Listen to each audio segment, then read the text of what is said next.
여러분 안녕하십니까? 사이언스 투데이입니다. 독자 인공지능 파운데이션 모델 개발 사업 1차 평가 이후 AI 독자성 논란의 여파가 이어지고 있습니다. 자체 기술로 국가대표 AI 모델을 만들겠다는 프로젝트인 만큼 독자성의 의미와 AI 3대 강국으로 도약하기 위한 방향성도 다시 짚어봐야 할 것 같습니다. 오늘의 주요 뉴스 만나보시죠.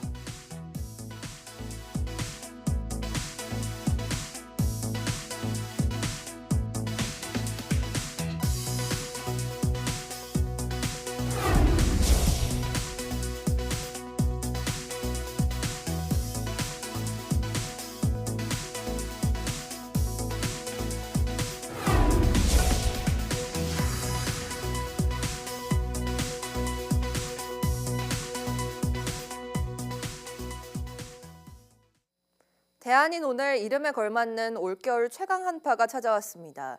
취재기자 연결해 자세한 날씨 소식 알아보겠습니다. 임늘솔 기자, 매서운 한파가 찾아왔다고요? 네, 대안인 오늘 강력한 북극 한파가 찾아왔습니다. 경기 북부와 강원 지역에는 한파 경보, 그 아래로 중부지방과 경북, 전북과 전남 위쪽 지역까지 한파주의보가 내려지기도 했는데요.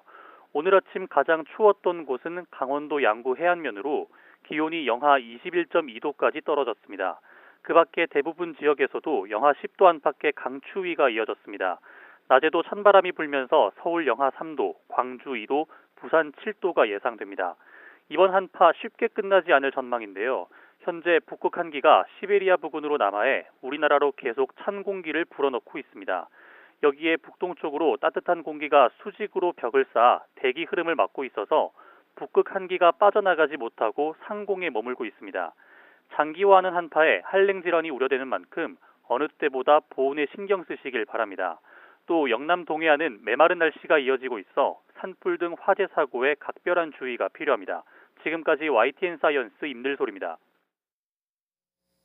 어젯밤 서울 전역에 발효된 한파주의보에 밤사이 계량기 동파 3건이 발생한 것으로 집계됐습니다. 한랭 질환자 등 인명피해는 없었고 수도관 동결도 발생하지 않았습니다.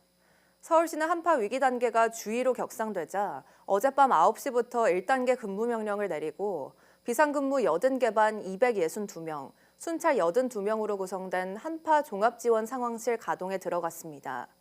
노숙인과 독거 어르신, 쪽방 주민 등 취약시민 2만 2천여 명을 대상으로 돌봄 활동에 나서고 한파 응급대피소와 한파 쉼터 등 시설 운영을 시작했습니다. 겨울철 눈이나 비가 내려 도로에 살얼음이 낀 상태에서는 교통사고 치사율이 평소의 1.6배에 달하는 것으로 나타났습니다. 한국교통안전공단이 2022년부터 2024년까지 교통사고 분석 시스템 데이터를 분석한 결과 노면 상태가 설이 결빙일 때 사고 건수 100건당 1.97명이 숨진 것으로 집계됐습니다. 이는 도로 상태가 건조인 평소 상황의 치사율 1.27보다 55% 정도 많습니다. 특히 도로가 얼어붙었을 때는 차의 제동거리가 최대 7배가량 증가하는 것으로 나타났습니다. 인공지능 기술의 심장이라 불리는 데이터 센터를 들여다보는 기획보도 5번째 시간입니다. 우리나라에서 국가 주도의 유일한 AI 데이터 센터는 광주에 있습니다. 지난해 가동률이 크게 떨어지며 우려를 낳기도 했는데요. 현재는 어떤지, 또 해남에 지어질 초대형 국가 AI 컴퓨팅 센터는 어떤 모습일지 함께 살펴봤습니다. 고한석 기자가 취재했습니다. 광주에 있는 우리나라의 유일한 국가 AI 데이터 센터입니다. 정부와 광주시, NHN이 6천억여 원을 투자해 엔비디아의 첨단 GPU H100 1120장을 탑재하고 있습니다. 기업과 연구소는 이 자원을 사실상 무료로 사용합니다. 지난해 600여 개 기업이 국가 AI 데이터 센터를 이용했습니다. 이곳에 있는 GPU와 저장 공간을 사용해 AI 기술을 연구하고 개발한 겁니다. 2023년부터 4,000건 넘는 연구 과제를 지원했는데 지난해 갑자기 가동률이 절반으로 떨어졌습니다. 수요도 없는 데이터 센터를 짓는데 헛돈 쓴 것 아니냐는 지적이 나왔습니다. 절반이 놀고 있어요. 국가 예산 이러다가 고철됩니다. GPU 수명이 얼마인 줄 아십니까? 예, 한 3년 정도로 알고 있습니다. 그렇습니다. 3년 되면 고철되고 5년 되면 고철되고 3년 되면 구형됩니다. 다만 가동을 멈춘 건 AI를 쓰고 싶어하는 연구소나 기업이 부족한 게 아니라 예산 문제로 GPU를 돌릴 전기요금과 유지비가 없었기 때문이었습니다. 현 시점에서 한 200개의 기업이 할당을 받아서 사용을 하고 있고요. 사용률은 거의 100%에 가깝게 지금 사용을 하고 있습니다. 이재명 정부가 AI 3강 9월에 추진하고 있는 국가 AI 컴퓨팅 센터는 광주 센터의 10배 넘는 규모입니다. 두 차례 유찰 끝에 삼성 SDS가 참여해 전남 해남으로 장소를 정하고 사업에 속도를 내고 있습니다. 사업비 2조 5천억 원의 상당 부분을 국민성장펀드로 메우는 게 광주와 다른 점입니다.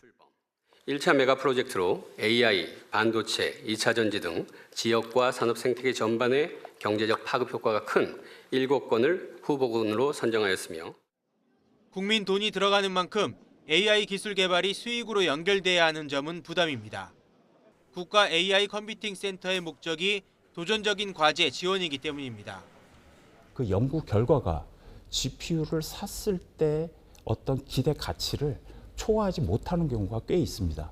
그래서 기업으로서는 이런 투자를 굉장히 주저하게 되는데 국가가 도전적인 과제에 대해서도 적극적으로 먼저 선행 투자를 통해서 목표대로 2029년 해남에 국가 AI 컴퓨팅 센터가 완공되면 해남과 광주는 공공 AI 연구 산업 생태계의 핵심 거점이 될 전망입니다. 이곳들이 돈 먹는 하마가 아니라 알 낳는 거위가 되려면 막대한 초기 자본뿐만 아니라 장시간 흔들림 없는 예산 지원이 뒷받침돼야 합니다. YTN 권석입니다. 독자 AI 파운데이션 모델 1차 평가에서 중국 소스를 쓴 네이버의 탈락은 국내 AI 업계의 민낯을 보여준 것으로 이대로는 기술 자립이 어렵다는 경종을 울리고 있습니다. AI 모델의 독자성은 무엇이고 글로벌 경쟁에서 중요한 이유는 무엇인지 이성규 기자가 정리했습니다. 인공지능 모델 개발에서 독자성은 설계부터 학습까지 자체적으로 수행한 인공지능을 말합니다. 이른바 프롬 스크래치, 즉 기초부터 다져야 한다는 겁니다. 해외 인공지능 모델에 오픈소스를 쓸 경우엔 가중치를 초기화한 뒤 자체적으로 학습해야 독자성을 인정받습니다. 네이버가 1차 평가에서 탈락한 이유도 이미 학습된 중국 AI 오픈소스를 가중치 초기화 없이 그대로 썼기 때문입니다. 검증된 오픈소스를 전략적으로 활용하더라도 가중치를 초기화한 후 학습 개발을 수행하는 것이 모델의 독자성 확보를 위한 최소 조건이라고 판단하였습니다. 문제는 학습된 중국 소스 사용이 국내 AI 업계에서는 효율성을 내세워 관행처럼 이루어지고 있다는 점입니다. 아무리 한국어 데이터를 입히는 미세 조정을 거쳐도 중국 AI 파생 모델일 뿐 독자 AI로 볼 수 없다는 지적이 나옵니다. 후속 비즈니스라든가 이런 걸 고려했을 때 국가적인 차원에서 나중에 컴플라이언스라든가 뭐 이런 문제가 안 생기도록 우리 독자적인 걸 만들어 봅시다라고 처음부터 한 거니까 그런 입장에서는 조금 더 엄밀하게 지킬 필요는 있었죠. 막대한 비용에도 불구하고 독자 AI를 개발해야 하는 이유는 국가 안보와 산업 생태계의 생존이 달렸기 때문입니다. 해외 클라우드 기반 모델을 사용할 경우 정부 기밀이나 기업의 민감 정보가 해외 서버로 흘러갈 위험을 배제할 수 없습니다. 또 미국이나 중국 모델은 한국의 역사나 법률, 사회적 맥락을 온전히 담아내기 어렵습니다. 이번 논란이 단순히 개별 기업의 탈락에 그칠 것이 아니라 국내 AI 생태계 전반을 점검하고 전략의 판을 새로 짜는 계기가 돼야 한다고 전문가들은 지적합니다. YTN 사이언스 이성규입니다. 독자 AI 파운데이션 모델 추가 공모에 지난 5개 정예팀 선발 당시 탈락한 모티프 테크놀로지스가 탈락팀 가운데는 처음으로 참여 의사를 밝혔습니다. 모티프 테크놀로지스는 추가 공모 참여를 위해 지난해 7월 구성했던 컨소시엄 외에 추가 업체들과 논의를 진행하고 있다고 설명했습니다. 앞서 과학기술정보통신부는 독자 AI 모델 사업 1차 평가에서 탈락한 네이버 클라우드와 NC AI를 포함해 5개 정예팀 선발 당시 떨어진 카카오와 KT, 모티프 테크놀로지스, 코난 테크놀로지, 한국과학기술원팀에도 다시 기회를 줘 1개 팀을 추가로 선발하기로 했습니다.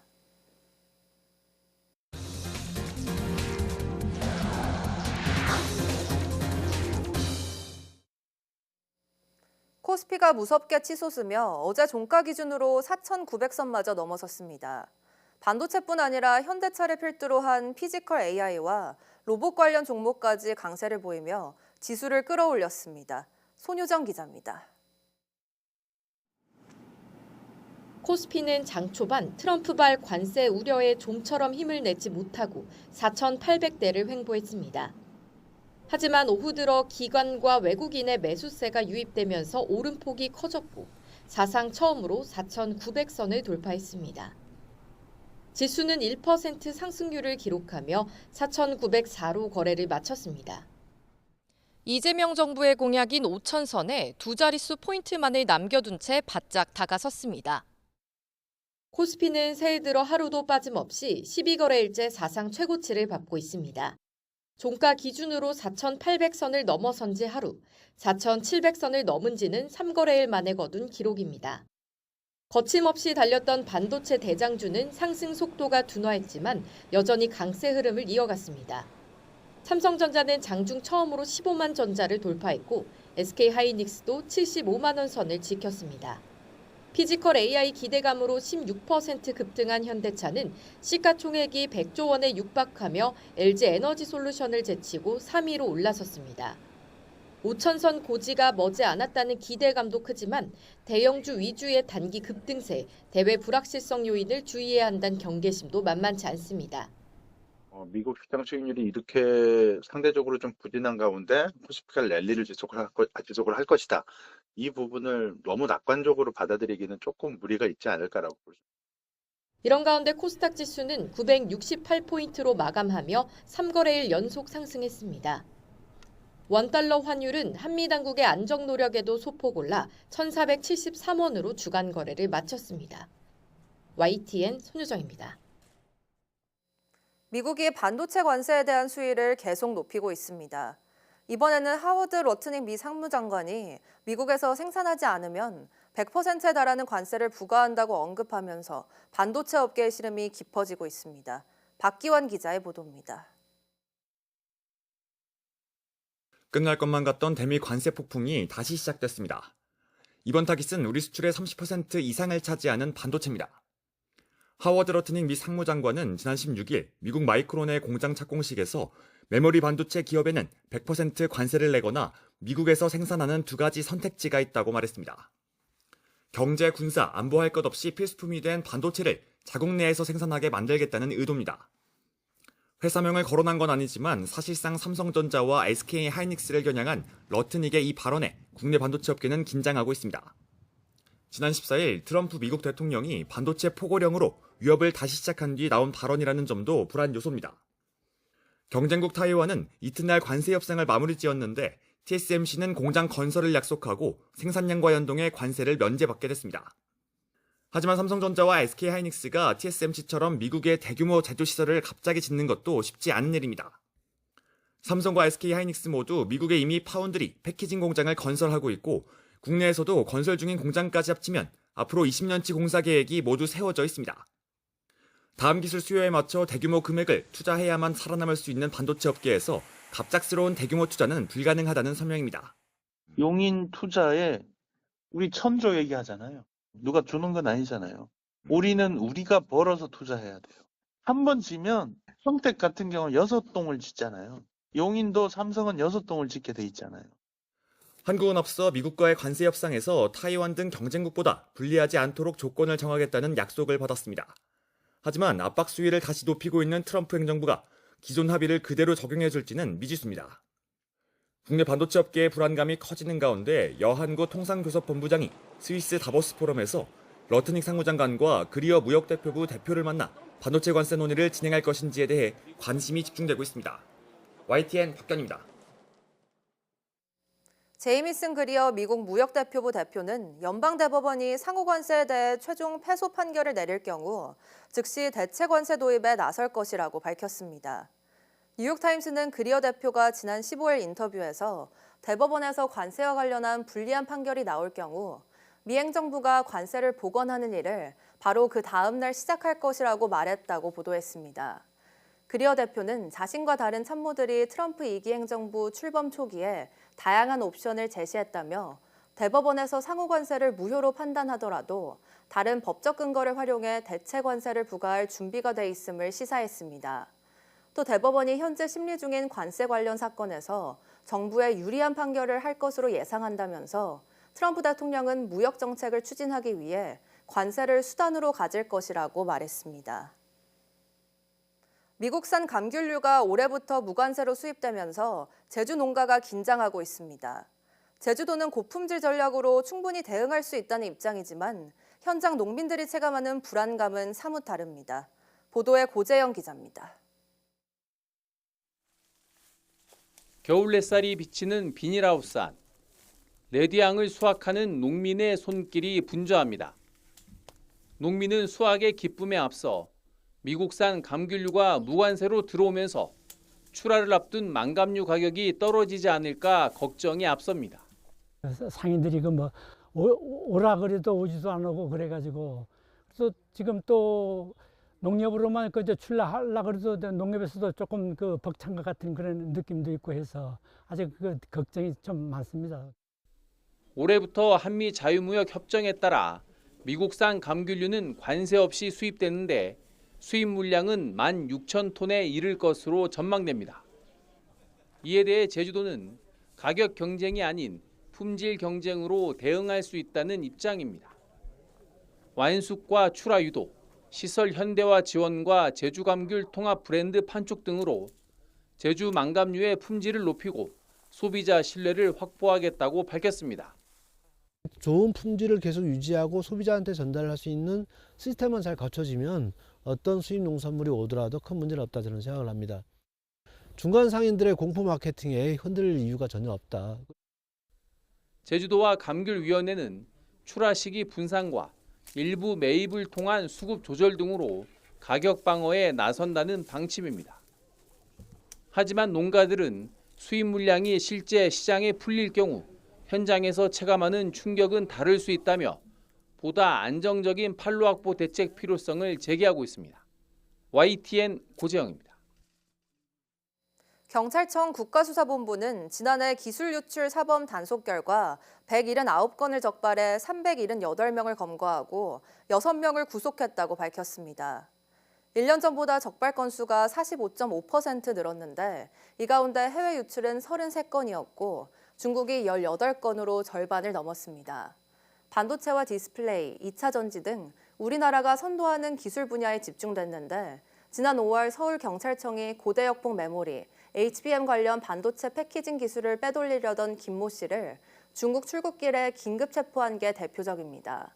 경찰 관계자는 기술 유출은 개별 기업을 넘어 국가 경제 안보에 회복 불가능한 타격을 주는 중대 범죄라며 무관용 원칙을 적용하겠다고 강조했습니다. 예년보다 일찍 독감이 유행하고 전공의 파업 종료로 대형 병원의 혈액 수요가 늘면서 대한적십자사의 혈액 보유량이 적정 수준에 미치지 못하는 것으로 나타났습니다. 대한적십자사 혈액관리본부는 전국 혈액 보유량이 21,965유닛으로 약 4.41분만 있다고 밝혔습니다. 혈액 수급 위기 단계는 관심, 주의, 경계, 심각으로 나뉘는데 4.41분은 혈액 수급 부족 감시 활동이 시작되는 관심 단계에 해당합니다. 방학인 1, 2월은 고교생이나 대학생 등의 단체 헌혈 건수가 줄어 혈액 수급이 쉽지 않은 기간입니다. 또 질병관리청이 지난해 10월 중순 독감 유행 주의보를 발령한 것도 헌혈량 감소에 영향을 미친 것으로 보입니다. 지난해 우리나라에서 일어난 급발진 의심사고 대부분은 페달 5조작으로 인한 사고로 나타났습니다. 운전자 4명 중 3명은 60대 이상 고령자였고 등록 대수 대비 전기차 사고 비율이 가장 높았습니다. 최두희 기자입니다.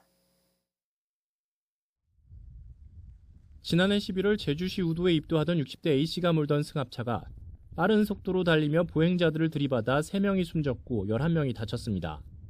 운전자는 급발진을 주장했지만 경찰은 급발진 주장을 뒷받침하는 정황이 없는 것으로 확인됐다고 밝혔습니다. 한국교통안전공단이 이를 포함해 지난해 급발진 의심사고로 언론에 보도된 149건을 분석했더니 페달 5조작 사고가 전체의 73.2%로 나타났습니다. 급발진으로 확인된 건 한 건도 없었고 나머지 40건은 조사 중이거나 조사 결과가 확인되지 않았습니다. 운전자 연령별로는 60대가 가장 많았고 60대 이상 고령 운전자 사고의 비중은 전체의 75%를 넘었습니다. 사용 연료가 확인된 120건을 기준으로 보면 휘발유차가 가장 많았습니다. 하지만 전체 등록 대수와 비교했을 때는 전기차 사고 비율이 가장 높았습니다. 전기차는 가속 페달을 밟는 순간 가속 반응이 즉각적이다 보니 내연기관차에 익숙한 운전자는 차량이 갑자기 가속된다고 느끼는 것으로 분석됩니다. 주행 상태 기준으로는 정차나 저속 주행 중 발생한 사고가 70%에 육박했는데 공단 측은 가속 페달과 제동 페달을 번갈아 사용하는 상황에서 조작 실수가 일어나는 것으로 추정했습니다. 또 의도하지 않은 가속이 발생할 경우 전자식 주차 브레이크를 찾아 누르라고 당부했습니다. 의도치 않은 가속이 발생했을 경우에는 주행 중 전자식 주차 브레이크, 보통 EPB라고 하는 이제 전자식 주차 브레이크를 작동 상태를 유지시키는 것만으로도 차량을 완전히 정차시키거나 속도를 현저히 감소시킬 수 있습니다. 이와 함께 운행 중 이물질이 떨어지지 않도록 운전석을 정리하고 비상제동을 작동한 뒤에는 서비스 센터를 통해 차량 상태를 점검받는 것도 예방책이 될 수 있다는 설명입니다. 공단은 지난해 차량 141대에 페달 오조작 방지 장치를 부착한 결과 의심 사고를 차단하는 성과가 있었다면서 관련 사업을 확대하겠다고 덧붙였습니다. YTN 최두입니다. 우주 파편 충돌로 추정되는 창문 균열로 인해 귀환하지 못했던 중국의 선저우 20호 귀환 캡슐이 지구로 무사히 돌아왔습니다. 중국 관영 CCTV는 현지 시간 19일 오전 9시 34분쯤 선저우 20호 귀환 캡슐이 네이멍구 둥펑 착륙장에 성공적으로 내렸다고 전했습니다. 이어 현장 점검 결과 선저우 20호 귀환 캡슐의 외관은 전반적으로 정상이고 캡슐 내 물품 상태도 양호한 것으로 확인됐다고 덧붙였습니다. 선저우 20호 귀환 캡슐은 지난해 11월 우주정거장에서 임무를 마친 비행사들을 태우고 귀환할 예정이었다가 유리창에 우주 파편 충돌로 추정되는 균열이 발견되면서 연기됐습니다. CCTV는 선저우 22호 발사가 중국의 유인 우주비행 역사상 최초의 긴급 발사였다고 설명했습니다.